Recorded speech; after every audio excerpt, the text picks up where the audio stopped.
Bismillahirrahmanirrahim. Yes ngono dunya biasa wae, pokoke urip wis biasa wae. Mesti biasa wae penting saleh, di hati saleh, rezeki ya minallah.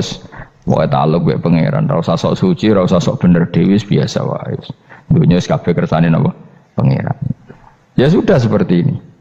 Yang saleh kaya salabah malah akhirnya suul khotimah. Padahal dulu disebut hamamatul masjid, tukang iktikaf.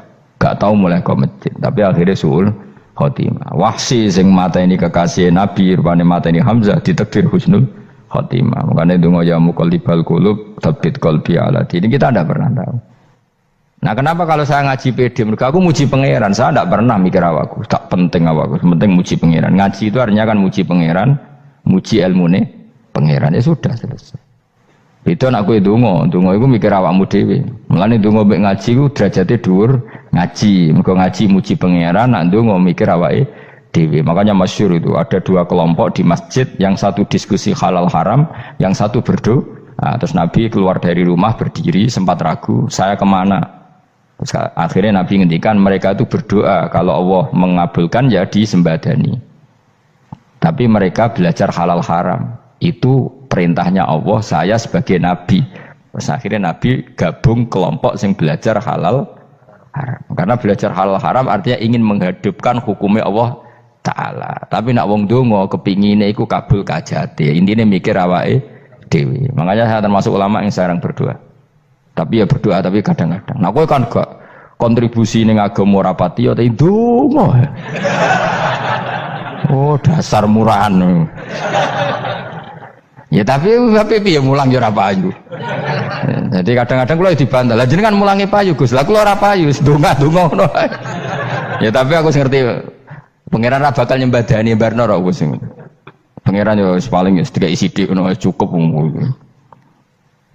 Kula termasuk orang yang enggak setuju ya kalau orang sholawatan terus berlebihan tapi khidmah ini Nabi kurang. Maksudnya gini loh, sholawatan berlebihan ya. Redaksi sholawat tentang Nabi itu kecil. Bukan sholawat jumlahnya enggak, redaksi tentang Nabi itu kecil, sementara tentang keinginannya itu saya tidak suka. Saya suka sholawatan itu ya yang nyifati Nabi banyak, kemudian keinginannya kecil, itu bagus. Kayak Ihya itu, kayak Ihya Abdul Hasan Asadili itu, kalau dongo itu jaluknya mau swidik, paling baris paling terakhir. Misalnya gini, Nahmaduka ya man huwa la ilaha illa anta ar-rahmanur rahim, itu langsung in sampai nyifati Allah itu 99. Buar ngono nganti berkuras-kuras. Lagi terakhir mau njaluk donga sithik. Nah kowe kan enggak muni muji Allah mau basa-basi tok. Alhamdulillah rabbil alamin wassalatu wassalamu ala Muhammadin. Mau nggo syarat tok. Baru Allahumma inna nas'aluka nganti telung lari. Telung halaman. Tapi pas muji pangeran alhamdulillah rabbil alamin wassalatu wassalamu ala Muhammadin. Bariku terus donga njaluk mapan tolak buala. Yo opo wae. Mana jare pangeran? Muji kekasihku suwidik dongane kecangkeman. Lah saya tuh gak suka jenis itu. Harusnya sholawatnya itu yang panjang. Maksudnya nyifati Nabi yang panjang. Baru mintanya sedikit. Itu bagus. Itu akhlak. Makanya saya diantara sholawat yang senang itu sholawatnya Habib Ali Al-Habsyi yang arang Simtutura. Kalau beliau baca sholawat itu sholatan yattasilu biha ruhul musolli alaihi bi. Fayam basitu fi qalbi sirru nuri ta'alluqi bi wa hubbi wa yuktabu biha bi inayatillahi ta'ala fi hisbi. Jadi dia baca sholawat itu, ya Allah berikan sholawat kepada kekasihmu Muhammad.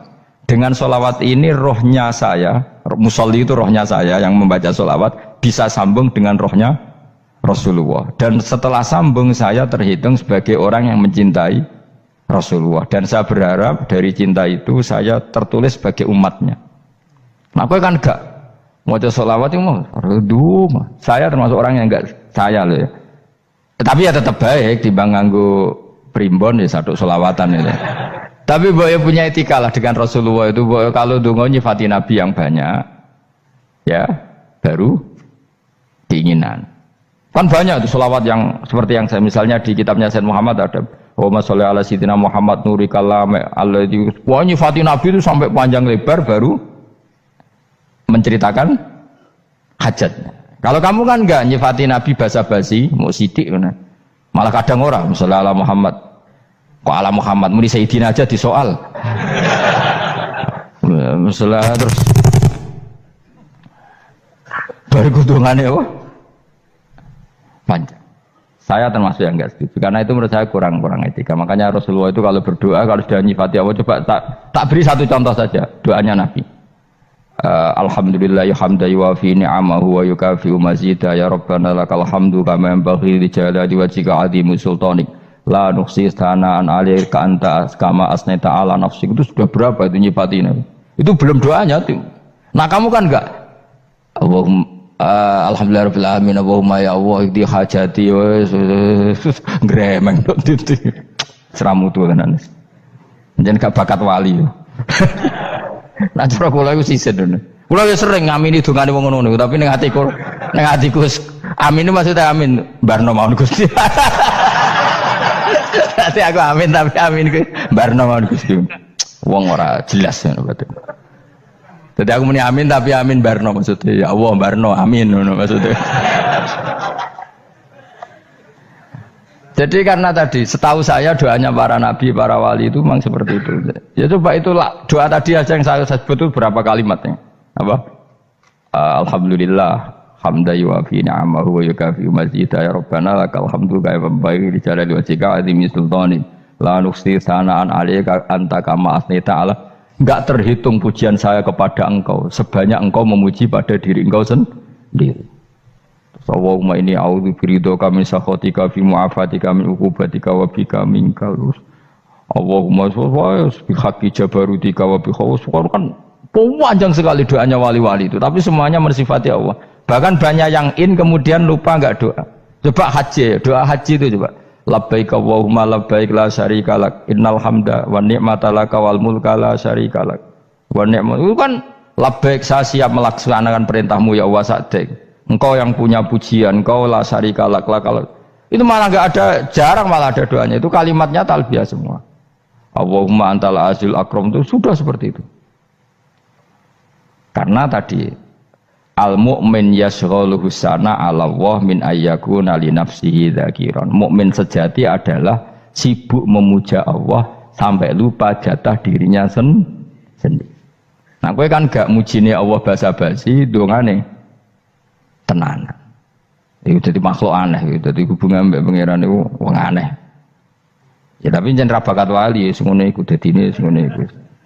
Ya tok ngono kok mari wali kakean malah gak elit.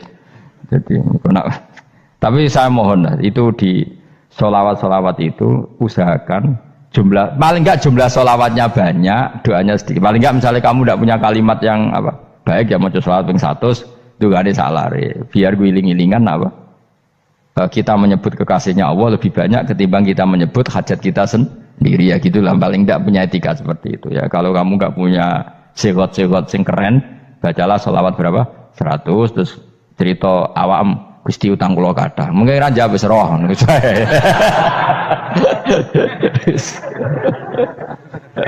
Tapi kan kita menyebut kekasihnya sampai 100 nyebut utang bisa. No coba nyebut kekasih pisan nyebut utangnya 100. Berarti yen sampeyan ditakoki pangeran, kowe nyebut kekasih wong pira pisan, nyebut utang 100 dasar rayu utang ngono-ngono. Ya ada, saya termasuk orang yang nggak setuju tadi. Jadi kalau redaksi sholawat cari yang mujinya Nabi lebih lebih banyak, karena itu nanti lebih diridhoi Allah Taala. Coba Allah sendiri kalau nyebut nabinya itu, hitung saja. Laqad ja'akum rasulun min anfusikum. Jadi rasulun min anfusikum, seorang rasul yang sejenis dengan kamu. Terus azizun, orangnya sangat terhormat. Alaihi ma'anitum, rasul ini siap menanggung apa yang kalian tidak mampu. Kowe ra bakat mlebu swarga baru kaya syafaate Nabi akhirnya mlebu swarga. Kowe ra kelar korban, Nabi tahu mengorbankan kita semua. Dokha Rasulullah bikabsaini terus hada an ahli wa hada amman lam yudakhi min mati. Jenenge alihima anittum. Nabi menanggung apa yang kalian berat. Azizun, Nabi itu ali terus harisun alaikum. Nabi sangat berkomitmen menyelamatkan kalian. Haris itu keinginan yang berlebihan itu jenenge apa? Haris, kiai kuno namanya ini ngungseng, keinginan yang over. Nabi itu sangat berkeinginan kita ini maslahat. Terus bil mukminina raufur. Allah yang zat yang super saja kalau nyebut nabinya nyifati sebanyak itu. Ada ayat lagi misalnya, Rabbana wab'ats fihim rasulam minhum yatlu alaihim ayatika. Muhammad itu siapa? Seorang rasul yang membacakan ayat-ayat Allah. Wa yu'allimuhum, seorang rasul yang mengajari mereka alkitab wal hikmah. Wa yuzakkihim, seorang rasul yang membersihkan akhlak-akhlak kita. Jadi artinya Allah punya tradisi kalau nyifati rasul itu banyak. Juga nyifati orang-orang sekeliling rasul. Makanya menurut saya madhab Syiah itu enggak pas, karena Allah kalau nyifati Rasulullah itu jika nyifati orang-orang di sekeliling Rasulullah, dan itu dengan pujian, yaitu Muhammadur Rasulullah walladzina ma'ahu asyidda walal kufar ruhama'u bainahum tarahum ruk'an sujada yabtaguna fadlan minallahi warid wa nasimahum fi wujuhim min atharis sujud. Itu kan panjang sekali, dan orang-orang sekeliling Muhammad adalah begini. Kayak apa Allah muji para ashabu Rasulillah? Masa kita ikut kelompok yang menghina ashabnya apa? Rasulillah. Makanya kita tetap madzhab ahli sunnah apa? Wal jamaah, yaitu mencintai semua sahabat. Karena Allah saja yang Tuhan mensifatinya dengan sehormat itu. Mensifati apa? Ashabu Rasulillah. Disifati orang-orang yang saling kasih sayang sama orang mukmin. Tarahum ruk'an, sujud dan komitmen hidupnya untuk rukuk dan sujud. Simahum fi wujuhim min asari sujud. Sudah asari sujud tidak usah diterjemah, nanti sensitif. Cuma setahu saya asar sujud itu nanti setelah di akhirat orang sering sujud itu jabahnya itu ada nurnya. Tapi kalau ada yang nafsirkan asari sujud itu warna tertentu ya semboy. Itu sensitif. Yang jelas asari sujud itu ya sudah seperti itu. Seneng kamu kok hasut. Kowe nyen provokator, nak ono apa ya? Ada hal yang begitu terus mau berlebihan. Uteke ya khisimun. Nah, kula ora ada kepentingan pokoknya ayat si mahum fi wujuhim min athari sujud, bahwa dalam jabahnya itu ada asaris sujud. Itu masyhur kan, saya terangkan ya, tapi kowe aja sensitif loh, biasa wae. Suatu saat Rasulullah itu ngendikan begini, nanti saya kata Nabi akan nyafaati kalian semua. Sahabat-sahabat tanya, ya Rasulullah dengan sekian miliar orang bagaimana kamu mengenali kita? Saya ulang lagi, suatu saat saya nanti akan nyafaati kalian karena saya kenal kalian. Maksudnya di akhirat. Ya apa? Di akhirat. Terus sahabat tanya, ya Rasulullah bagaimana engkau mengenali kita sementara nanti di akhirat bermiliar-miliar orang gitu. Terus Nabi ngendikan gini, jika kamu punya unta dengan tanda tertentu, saya ulang lagi, jika kamu punya unta punya tanda tertentu, dalam jidatnya ada begini, dalam tangannya ada gini, dalam kakinya ada gini, maka apa kamu bisa membedakan untamu dengan unta orang lain? Ya bisa ya Rasulullah, karena unta kita khas. Misalnya kaki depannya ada putihnya, kaki belakangnya ada putihnya, dalam baduknya ada putihnya. Terus kata Nabi, inna ummati yud'auna yaumal qiyamati hurran muhajjalin min asaril wudu. Nanti umatku nanti wajahnya juga bersinar, tangan kakinya juga bersinar. Jadi asar itu saya pastikan secara riwayat itu akhirat, maksudnya tentang akhirat. Tapi bahwa yang di dunia ada yang memulai asar itu nggih monggo mawon. Loh itu bagus kan, artinya ekspresi percepatan. Ndak apa-apa loh, daripada kok kowe ra jelas ini gitu. Maksudnya ya orang ngetok kowe pancen jarang sujud tenan. Wis ora usah sensitif, tapi yang jelas ya nanti. Ya soben kiamat ruang samu. Nanti hisab itu nanti kalau hitung hanya sekitar 3 jam. Hisabnya sak dunia itu hanya sekitar, karena malaikat itu tidak kesulitan sama sekali. Tak warai ya. Ini nggak akan salah saya dalam hal ini karena riwayatnya sahihah. Kenapa hisab itu hanya butuh rubu'un nahar, 1/4 dari siang enggak. Anggap saja siang itu 6 jam atau 12 jam, itu aja terserah. Kalau 12 paruhnya kan 6 ya. Seperti 1/4-nya berarti 3. Itu gini, jadi nanti di mahsyar itu kan yauma tabyaddu wujuh wa taswaddu wujuh. Yaudah yang kafir itu gelap, hilang, wajahnya, tubuhnya semuanya gelap. Yang mukmin itu semuanya terang. Jadi sudah yang tabyaddu wujuh wa taswaddu wujuh otomatis terus ningkat. Terus pergerakannya itu delalah yang tabyaddu wujuh itu ke kanan, yang taswaddu wujuh ke kiri. Maka kamu jangan punya sinar yang kelap-kelip, nanti kena bego yang karena gak jelas tadi. Maka kamu harus sinarnya yang sejelas-jelasnya, ghurran muhajjalin min asaril Bila perlu nur kamu sampai menembus langit saat itu. Makanya ketika orang mukmin sudah nurnya ada di muka, ada di tangan, masih ngendikan Rabbana atmim lana nurona, karena takut masih kena bigo tadi. Karena kalau hanya wudhu tok, sikil tok kan, bayangkan di miliaran orang kan bisa agak kelihatan.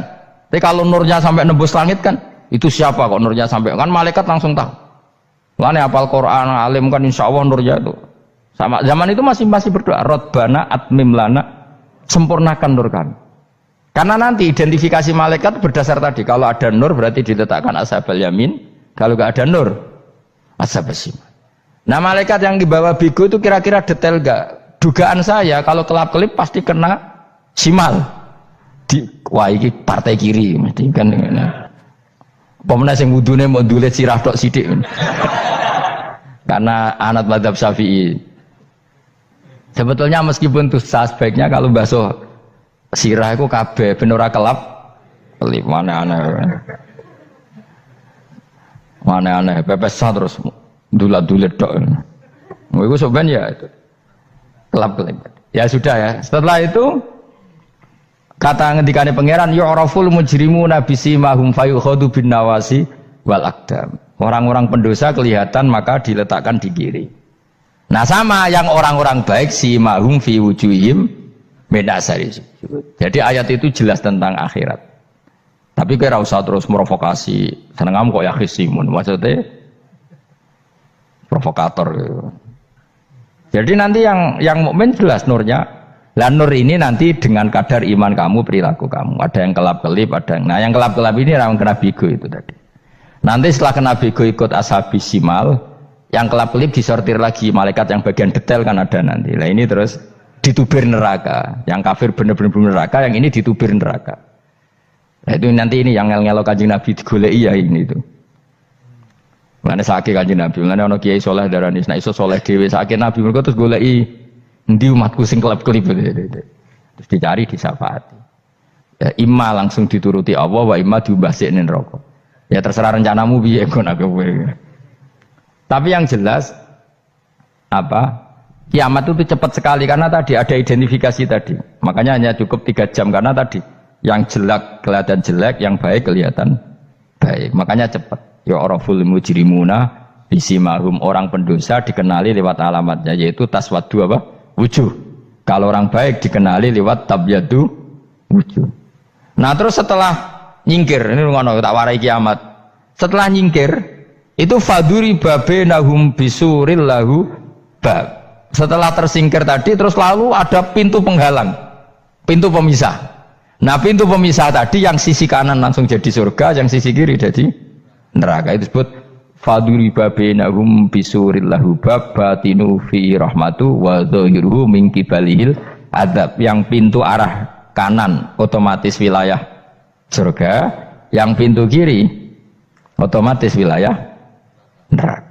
Nah problemnya ketika penutupan pintu itu dah yang kelap-kelip itu katut kemana ini yang makanya kamu jangan malok partai yang apa kelap-kelip yang nggak jelas itu koalisi kemana ya?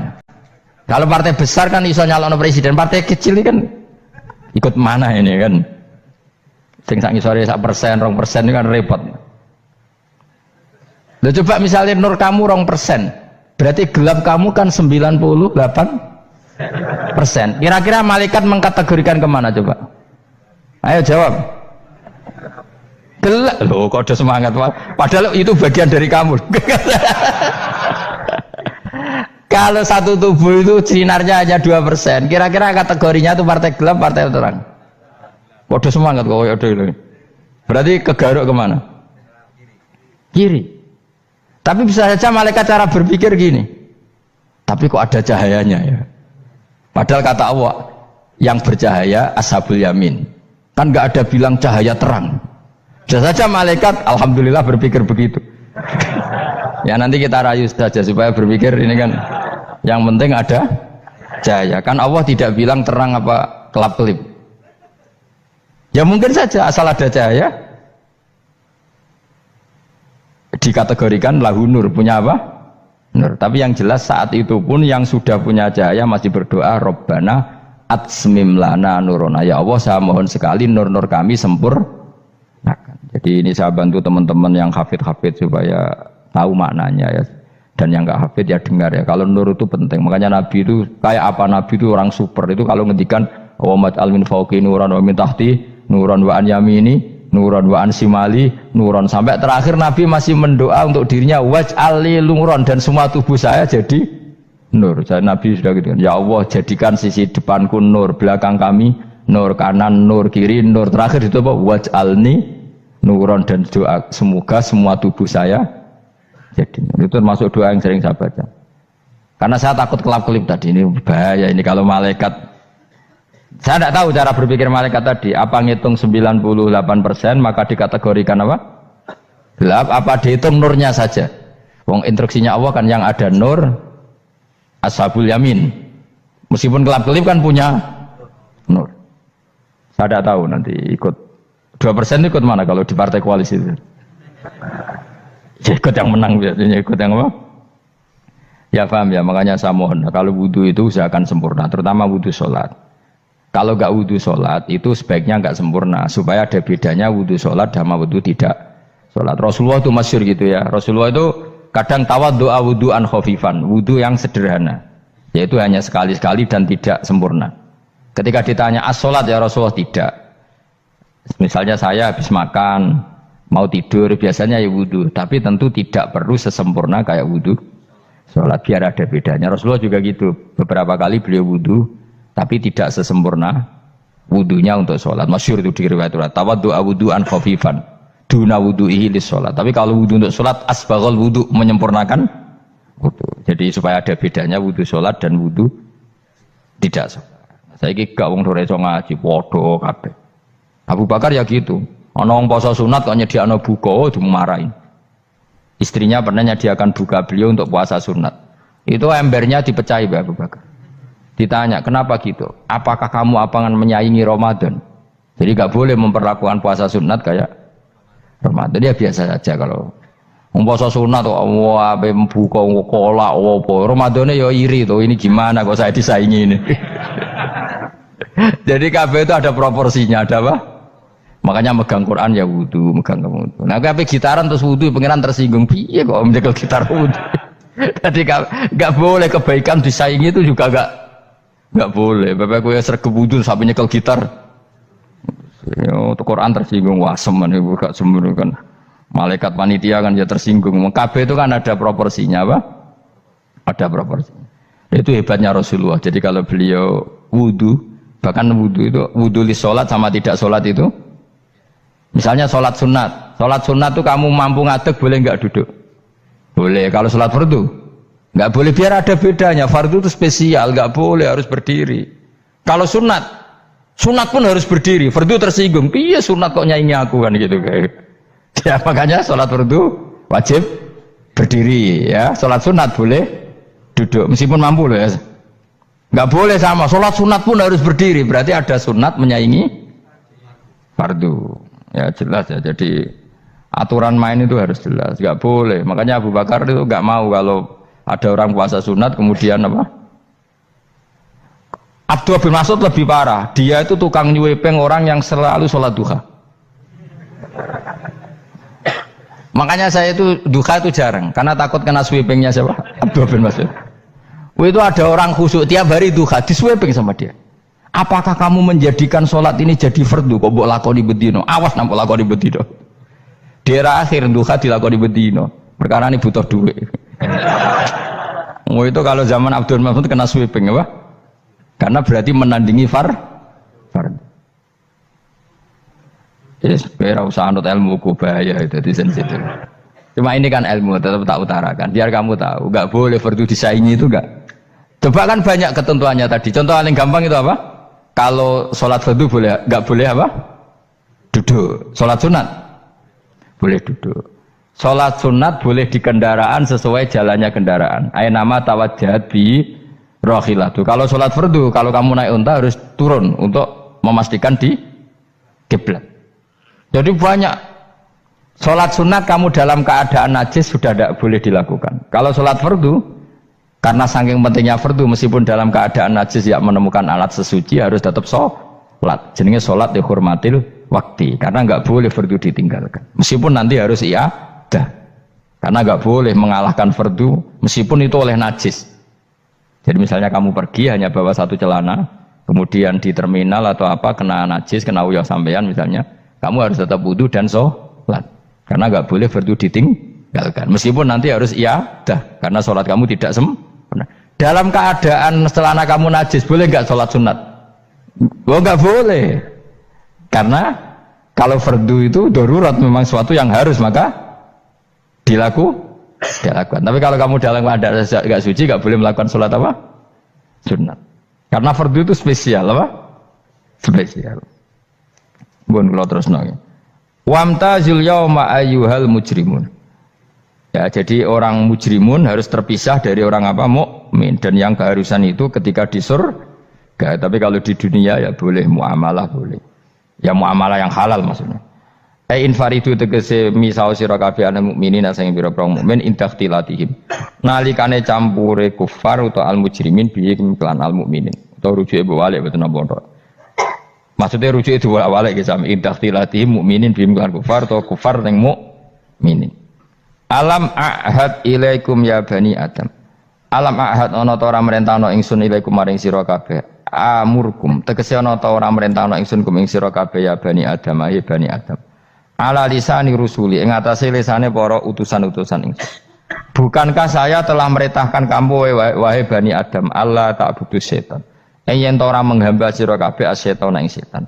Ngendikane pangeran kowe ijek kanut setan cek nemen nih. Bukankah sudah saya perintahkan kamu tidak boleh diperbudak napa setan. Maknane la tutiu tegese aja taat sira kabeh ing setan.